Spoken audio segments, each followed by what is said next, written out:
नमस्कार दोस्तों, welcome back. आप देख रहे हैं कॉफ़ी विद सुबी जैन। दोस्तों, आपको मालूम है कि एक भारत की फ़िलॉसफ़ी है अर्थशास्त्र। मोदी जी उस पॉलिसी को यूज़ करते हैं और इन्होंने इस पॉलिसी को यूज़ करने के बाद ये जितने ये पाकिस्तानी हैं, चाइना है, अमेरिका है, कोई भी है, इन सब को धाराशायी कर दिया एक-एक करके। और इनका ना तो इस्लाम काम कर रहा है, ना चाइना का आर्ट ऑफ वॉर वो काम कर रहा है। ऐसा क्या चीज़ है हमारे अर्थशास्त्र में कि एक मूव मोदी जी ने करी और ये सारे के सारे ताश के पत्ते की तरह हमारे सामने बिखरते हुए दिखते हैं आज की डेट में। कल तो भई चाइना में इतना ज़्यादा घमासान था कि रिपोर्ट आ गई है कि भारत एक ग्लोबल पावर बनता जा रहा है। मतलब कि यहाँ पर भी डर के बादल छाए हुए हैं। मुझे लगता है कि वो जो ग्लोबल टाइम्स में जो रिपोर्ट आई थी, वो धराशायी होने वाली है, गिरने वाली है, डिलीट करने वाले हैं वो। क्योंकि चाइना ये चीज़ बर्दाश्त ही नहीं कर सकता कि कोई प्रोफ़ेसर कहीं खड़ा होकर एक भारत के लिए ये बोल दे कि इनकी फ़ॉरेन पॉलिसी अच्छी है। देखते हैं क्या होता है। लेकिन आज मुद्दा है भारत का जो अर्थशास्त्र है, जो मोदी जी यूज़ करते हैं। आज लेट्स टॉक अबाउट इट। और आपको मज़ा आने वाला है एंड तक। आप भी गर्व से बोलेंगे क्या प्रधानमंत्री मिला है। आप बेशक मोदी को प्यार करते हैं या हेट करते हैं, दोनों आज आपके रोंगटे खड़े होने वाले हैं। Let's see. आप देखिए, मैं आपको पहले सबसे पहले एक काम करूँगा, आपको मैं जो वॉरफेयर है, वॉर होती है, वो कैसे जीती जाती है या लड़ी जाती है, वो भी अर्थशास्त्र के हिसाब से वो समझाता हूँ मैं आपको। देखिए, पहली बात ये है कि जो वॉर है, ये हमेशा ही मिलिट्री लड़ती रही है, फ़ौजें लड़ती रही हैं अपने देश के लिए। ये जब से दुनिया बनी है तब से वॉर चलते आ रहे हैं और ऐसा ही करता काम हुआ है। लेकिन आपने देखा बीच में जाकर, वहाँ पर क्या हुआ कि जो लड़ाई है, मिलिट्री से पहले डिस्ट्रॉय की जाती थी लोगों की विल, जो आपके विश्वास है आपका, आपकी कंट्री के ऊपर, अपनी गवर्नमेंट के ऊपर, इसे तोड़ा जाता था स्टेप बाय स्टेप, एक स्ट्रैटेजी के थ्रू। और आज ये क्या हो रहा है? Propaganda warfare. आपने देखा कि 6th generation, 5th generation warfare बोलते हैं, वो है प्रोपेगेंडा का। सोशल मीडिया के ऊपर हम हर रोज़ देखते हैं एक प्रोपेगेंडा चलते हैं। न्यूज़ क्लिक के टाइम पर हमने देखा कि कैसे चाइना ने न्यूज़ क्लिक को पैसे दिए कि आप मोदी जी का नाम खराब करें। इनकी जो कोविड की पॉलिसी है, इकोनॉमिक पॉलिसीज़ हैं, आर्मी की पॉलिसीज़ हैं, पाकिस्तान को लेकर, चाइना को लेकर, कैसे आपने मोदी जी को घेरना है। अदानी के केस में भी हमने ये सारा कुछ अपने सामने होते हुए देखा।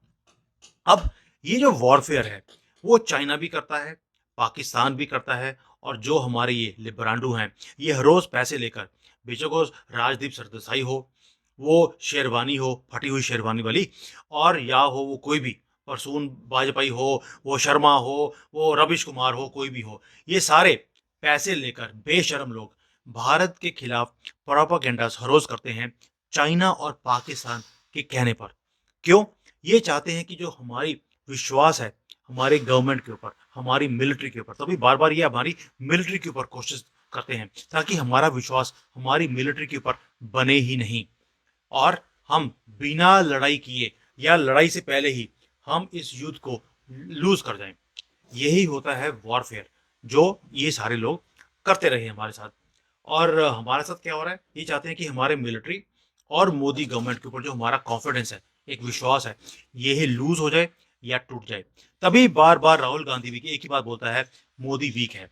मोदी से कारण पार्लियामेंट भी ऊपर अटैक हो गया, बॉर्डर जो है हमारे सिक्योर नहीं है। क्यों? ये हमारे अंदर ये विश्वास जो हमारा मोदी के ऊपर है, उसे तोड़ने के लिए। अब ये जो सारी स्ट्रैटेजी होती है, ये इतनी डेंजरस होती है कि ये जो मिलिट्री सामने आ जाती है लड़ाई लड़ाई करने के लिए, उससे भी ज़्यादा डेंजरस है। रीज़न बीइंग, ये एक स्लो पॉइज़न है। सोशल मीडिया के ऊपर हर रोज़ ऐसे आर्टिकल्स बनाए जाते हैं, ऐसी पोस्ट क्रिएट की जाती हैं, जो आपको दिन पर दिन आपको मारती रहती है। कत्ल होता है हमारा, हर रोज़ हमारे दिमाग का, हमारी सोचने की शक्ति का, और ये वायरस की तरह हमारे अंदर बैठकर फैलना शुरू होता है। और ये काम भारत में पिछले 1 साल से बहुत तेज़ी से चल रहा है। मैंने कई वीडियोज़ बनाए हैं इसके ऊपर, जो मुझे रेगुलरली सुनते हैं, आपको सब पता लगेगा कि मैं क्या बोल रहा हूँ। लेकिन मोदी जी ने क्या किया? क्या मोदी जी ने इन सब का आंसर दिया? नहीं। क्या कभी काउंटर करने की कोशिश करी? नहीं। आप और मैं होते तो शायद जस्टिफिकेशन देनी शुरू कर देते, ओ भाई ये गलत कर रहे हैं, ये गलत बोल रहे हैं, मैं ऐसा काम नहीं कर रहा। ऐसा मोदी जी ने कुछ भी नहीं किया। सनातनी हैं, सनातनी अपनी परफॉर्मेंस से और हमारे जो शास्त्रों में चीज़ें लिखी हैं उसे फॉलो कर कर उसका जवाब दिया। मोदी जी ने किया एक ही काम, अर्थशास्त्र को फॉलो किया। अब ये अर्थशास्त्र है क्या? जिनको नहीं मालूम मैं हल्का सा समझाता हूँ। मैं कॉर्पोरेट का आदमी हूँ, कॉर्पोरेट स्टाइल में ही बात करूंगा आपके साथ। अर्थशास्त्र में क्या होता है कि आप अपने दुश्मन को अपने ही भार के नीचे आप मार देते हो। और मोदी जी ने क्या किया है? मोदी जी ने एक काम किया कि इन कंट्रीज को जो सारे हमारे अगेंस्ट बोल रहे थे, इन्हें फाइनेंशियल बर्डन के नीचे दबा दिया और वो अपने ही भार के नीचे वो कोलैप्स करते हुए हमें दिखते हैं। बेशक वो पाकिस्तान हो या चाइना हो। एक एक करके बात करते हैं पाकिस्तान की पहले, क्योंकि हमारा प्रेम बहुत है। उसके बाद चाइना, भाई वहां पे तो प्रेम करना बनता भी है, मेरी तो वाइफ भी चाइनीज है। तो पाकिस्तान, जो पाकिस्तान है, उसने उन्होंने पिछले पहले तो 70 सालों से एक स्टुपिडिटी करी भारत से दुश्मनी रखकर। और इसी कारण वो ये स्टुपिडिटी के कारण अपने कंट्री के ऊपर ध्यान नहीं दिया, टेररिज्म के ऊपर, भारत को ब्लीड करने के ऊपर ये लगे रहे। और इसलिए इससे क्या हुआ कि भाई उनके ऊपर इतना फाइनेंशियल बर्डन पहले ही था, लेकिन उन्हें सांसें मिल रही थी सोनिया गांधी के कारण। सोनिया गांधी ने तो हमारी जो 500,000 रुपए के जो डाई होती है, जो प्रिंटिंग वाली, वो उठा के पाकिस्तान को दे दी कि तुम भी प्रिंट करो, तुम भी अपनी दुकान चलाओ, मेरे भी घर भरते रहो हर रोज। और वहां पे वो धड़ाधड़ पैसे प्रिंट करते रहे। इसीलिए डीमोनेटाइजेशन इतना जरूरी था भारत के लिए। आपने देखा होगा जब से डीमोनेटाइजेशन हुआ है, सारे उनके प्रिंट किए हुए पैसे जीरो हो गए और यहाँ पर पत्थरबाजी और टेररिज्म भी खत्म हो गया। क्यों? पैसा ही नहीं है उसे फीड करने के लिए। यानी कि मोदी जी ने पाकिस्तान की जो रीढ़ की हड्डी थी हमारे डुप्लीकेट पैसे प्रिंट करने की, वो ही तोड़ के उनके हाथ में रख दी। और इसलिए वो ताश के पत्ते की तरह 2016 के बाद वो टूटकर नीचे गिरने लग गए। दूसरा काम हमने ये किया कि हमने डिजिटल जो इकोनॉमी है उसे इंक्रीज कर दिया। जो ऑनलाइन पेमेंट्स का सिस्टम है, उससे जो ड्रग मनी का पूरा चक्कर होता है वो भी टूट के हाथ में आ गया पाकिस्तान के। दो ही काम थे, एक ड्रग मनी था, दूसरा था फ्री प्रिंटिंग ऑफ करेंसी। दोनों ही धाराशायी कर दिए। अर्थशास्त्र यही होता है। उन्होंने पहले ही तो बेवकूफ़ी करी हुई थी पाकिस्तान ने। कोई इंडस्ट्री नहीं है, एक सिर्फ टेररिज्म की इंडस्ट्री थी। उसे पैसा चाहिए फीड करने के लिए, पैसे का जो फ्लो था वही खत्म कर दिया। अर्थशास्त्र पूरे फ्लो में आ गया। अब आप बात करते हैं चाइना की। चाइना के अंदर उल्टा काम था। इन्होंने अपने कंट्री के अंदर इतनी ज्यादा डेवलपमेंट कर दी बिकॉज इनके अंदर एक फाइनेंशियल एरोगेंस था जिसने चाइना को डिस्ट्रॉय कर दिया। इन्होंने आओ नहीं देखा ताओ, इन्होंने पूरे चाइना में इतनी ज्यादा इन्वेस्टमेंट करी है, आप सोच नहीं सकते।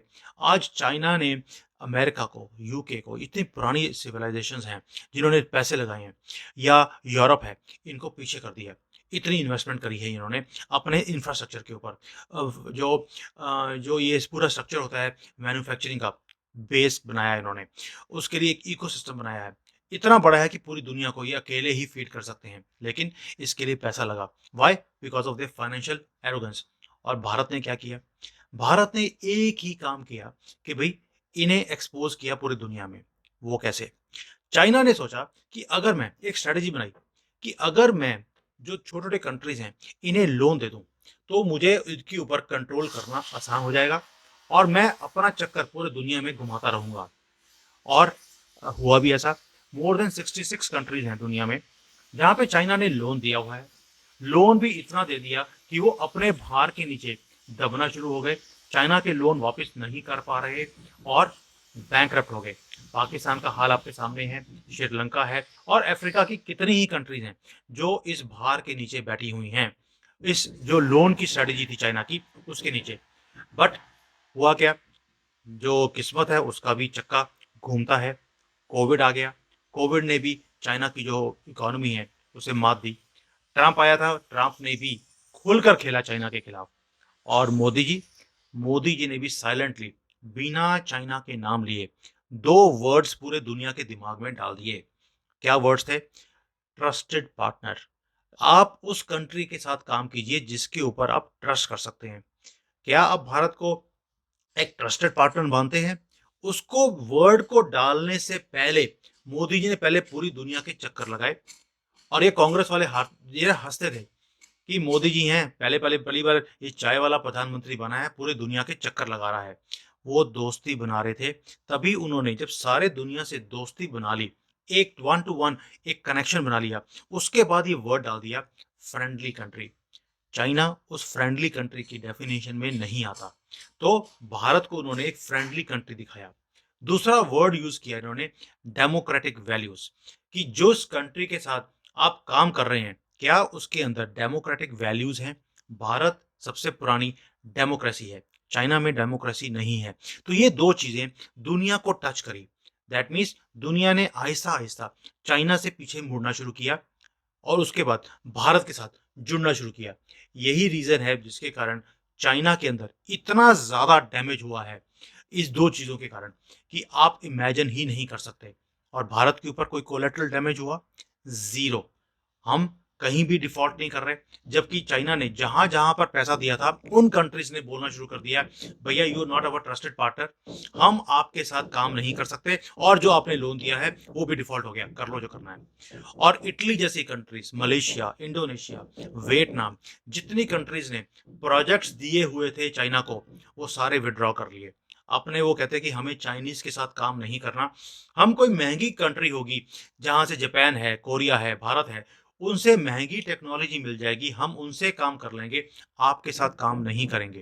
दैट मीन्स चाइना जो सोच रहा था कि भाई ये तो मेरा फैक्ट्री ऐसी चल रही है जो सारा दिन चलती ही रहेगी, वो आहिस्ता आहिस्ता फैक्ट्रियां लगी हुई हैं, काम ही नहीं है। और जो इन्होंने कॉरपोरेट कंपनीज को अपने कंट्री में या बाहर या कंट्रीज को लोन दिए हुए थे, वो भी डिफॉल्ट करने शुरू हो गए। और चाइना के ऊपर इतना ज्यादा ये डिफॉल्ट जो है लोन्स का इतना भार बढ़ गया है कि ये अपने ही फाइनेंशियल जो इतने बड़ी स्ट्रेंथ थी इसकी, उसके नीचे दब के ये मरता जा रहा है। और जो इसकी फाइनेंशियल स्ट्रेंथ की जो ये दुहार गुहार लगाते थे, वो भी एक जैसे मिस्ट्री होती है या एक मिथ होती है, वो बन के रह गई है। आप सोच के देखिए, मोदी जी ने पाकिस्तान के साथ एक डिफरेंट स्ट्रेटजी बनाई अर्थशास्त्र के अंडर, और चाइना के साथ एक बिल्कुल डिफरेंट, और दोनों को सेल्फ डिस्ट्रक्टिव पाथ के ऊपर छोड़कर, बेसहारा बनाकर इन्होंने छोड़ दिया। कभी आप सोच सकते थे कि ये भी कभी काम हो सकता है? और दूसरी तरफ मोदी जी ने भारत के लिए क्या किया, वहां पर भी अर्थशास्त्र को यूज किया, लेकिन डिफरेंट तरीके से। अब आप देखिए भारत में क्या हुआ।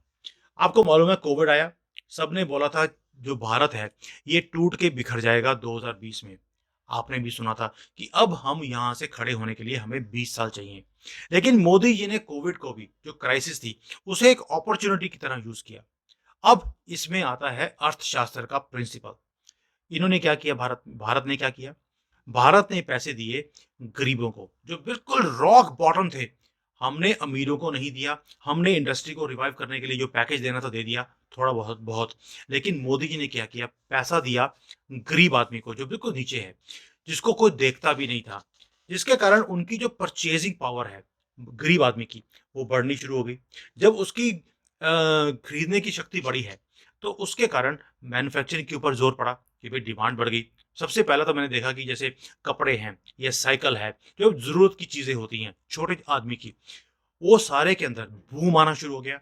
उससे मैन्युफैक्चरिंग बढ़नी शुरू हुई। जब मैन्युफैक्चरिंग बढ़ती है, मैन्युफैक्चरर के पास पैसे आने शुरू हो गए। वो पैसा दोबारा से, क्योंकि मैन्युफैक्चरर भी एक मिडिल क्लास को भी बिलोंग करता है, मिडिल क्लास के पास भी वो पैसा आना शुरू हो गया।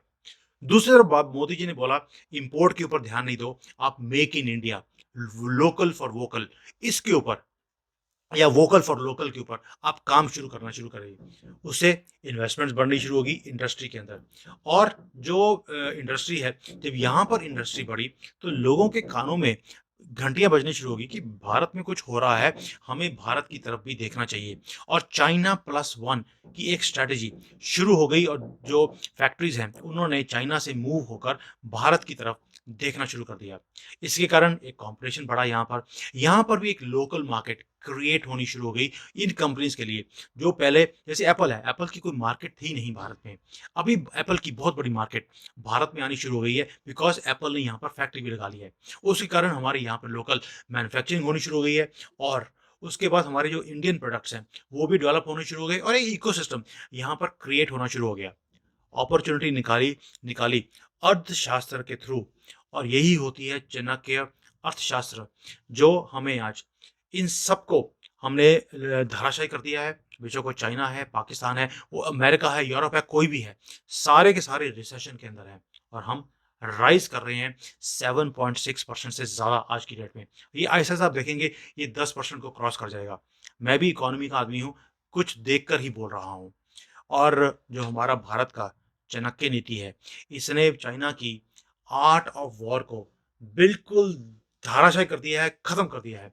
उनका आर्ट ऑफ वॉरफेयर काम ही नहीं करता और इसलिए राहुल गांधी ने बोला भी, हम हर रोज 24 घंटे इस आदमी के ऊपर जो है लांछन लगाते हैं, तीर लगाते हैं, इसको फेंकते हैं, लेकिन ये कैसा आदमी है, इसके ऊपर लगता ही नहीं है, कुछ टिकता ही नहीं है। क्यों? क्योंकि कवच है सनातन का। दोस्तों, आपको क्या लगता है ये सारे को करने के लिए क्या ये ओवरनाइट हो गया? भाई 2014 में जब मोदी जी आए थे, तब से लगे हुए थे दोस्ती बनाने के लिए, और 6 साल के बाद ये टर्म शुरू करी friendly country. That means Modi जो आज काम करते हैं उसका रिजल्ट हमें 5-6 साल के बाद पता लगेगा ये कर क्या रहे थे, और इसके लिए पेशेंस कितनी चाहिए। आपको मुझे कुछ छोटी सी चीज भी जानते हो ना, हम लोग हम उसका ढिंढोरा पीटना शुरू कर देते हैं, यार मैं ये कर रहा हूँ, मैं ये जानता हूँ। मोदी जी इतना बड़ा काम कर रहे थे, लेकिन पेशेंटली काम करते रहे अंडरग्राउंड, किसी को बताया नहीं। यही फर्क होता है जो हमारा सनातन की जो पॉलिसी है, पेशेंस की, जो हमें सब्र सिखाया जाता है बचपन से उसका। और ये पॉपकॉर्न वाले, ये लिब्रांडो, ये कांग्रेसी है, जो कुछ भी होने से पहले पॉपकॉर्न की तरह उछलते रहते हैं, यही फर्क है। और एक फर्क और भी है, इसी को बोलते हैं ट्रेंड सोल्जर आर्मी का, जो मोदी जी हैं, और ये कांग्रेसी है जो जिहादी हैं। अब चॉइस आपकी है कि you know what Modi has done for this country. क्या अर्थशास्त्र जीता या आर्ट ऑफ वॉरफेयर, ये लिब्रांडो जो करते हैं हमारे साथ, मेंटल वॉरफेयर हमारे साथ फरोज करते हैं, वो जीते? अपने कमेंट्स जरूर देना। I will wait for your comments on this video. Thank you. जय Hind, Vande Mataram. Hi there. If you liked the video, please don't forget to smash the like button, subscribe to our channel, and activate the bell icon so that you receive all notifications whenever we upload a new video. Thanks for watching.